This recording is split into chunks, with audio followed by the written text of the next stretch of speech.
Most Little Miss books have some kind of message or moral in them. That's not actually the case with Little Miss Neat. This one is definitely written more for the enjoyment of children. There are some silly things that happen because of one of the characters, which we'll talk about in a moment. And I think that's going to encourage children to enjoy reading, to enjoy the narrative.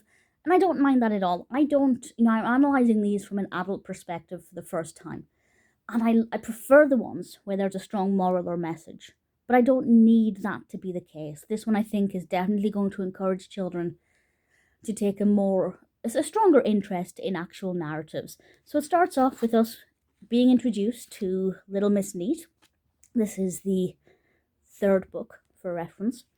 And we learn that she lives in Two Pin Cottage, and it's so called because everything is as neat as two pins, which I rather like. I don't know where that phrase comes from, but I had heard of it. The character of Little Miss Neat, I don't know, I just don't care for that design.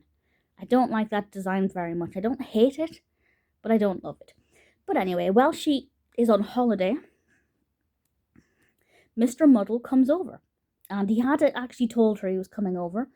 But being Mr. Muddle, he got the invitation messed up. He arrives anyway and decides to help himself to her home. And while she is away, he puts things back in the wrong place. And she gets home, and the reader is introduced to all of the ludicrous places where Mr. Muddle has put things. And there is no real lesson there, other than don't mess up your invitations, I guess. But it's quite fun. It's silly fun that I think a lot of young children will enjoy reading. I don't remember specifically liking this one more than any others, but I also don't remember hating it.